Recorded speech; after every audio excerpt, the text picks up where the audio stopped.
क्या आपको पता है कि समुद्र मंथन से निकले 14 दिव्य रत्न आज कहां है और किसके पास है? कुछ देवताओं के पास है, कुछ स्वर्ग में, और एक ऐसा भी है जो आज भी भगवान के शरीर पर विराजमान है। आइए इस प्राचीन रहस्य को डिकोड करते हैं। जब देवता और असुरों ने मिलकर समुद्र मंथन शुरू किया तो सबको उम्मीद थी कि खजाने निकलेंगे, लेकिन सबसे पहले निकला भयंकर कालकूट विष। इस विष का धुआं इतना घातक था कि देवता और असुर दोनों ही काले पड़ने लगे। पूरी सृष्टि विनाश के कगार पर पहुंच गई। तभी महादेव प्रकट हुए। सृष्टि को बचाने के लिए उन्होंने उस विष को अपने कंठ में धारण कर लिया और उसी क्षण से भगवान शिव नीलकंठ कहलाए।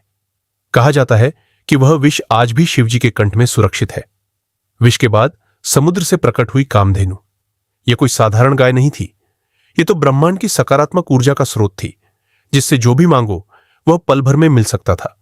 देवताओं और असुरों ने इसे अपने पास रखने के बजाय जन कल्याण और यज्ञ के लिए महर्षि वशिष्ठ जैसे पवित्र सप्त ऋषियों को सौंप दिया। इसके बाद प्रकट हुआ एक अद्भुत घोड़ा, उच्चैःश्रवा।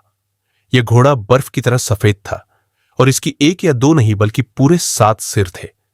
कहा जाता है कि इसके 7 सिर सूर्य की 7 किरणों का प्रतीक है। इसकी शक्ति और तेज गति देखकर असुरों के राजा बलि ने इसे अपने पास रख लिया। हालांकि बाद में यह देवराज इंद्र का दिव्य वाहन बन गया।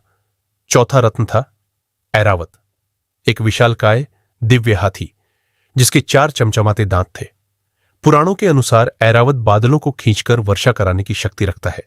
इसकी भव्यता देखकर देवराज इंद्र ने इसे अपनी मुख्य सवारी बना लिया। इसके बाद प्रकट हुई कौस्तुभ मणि। यह पूरे ब्रह्मांड की सबसे शुद्ध और चमकदार मणि मानी जाती है। कहा जाता है कि इसमें संपूर्ण सृष्टि की चेतना और प्रकाश समाहित है। इस दिव्य मणि को भगवान विष्णु ने अपने वक्षस्थल पर धारण कर लिया। आज भी नारायण के हृदय पर यही मणि सुशोभित है।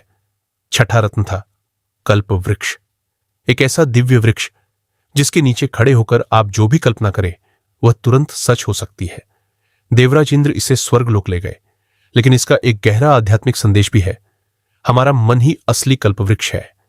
आप जैसा सोचते हैं आपका जीवन वैसा ही बनता चला जाता है।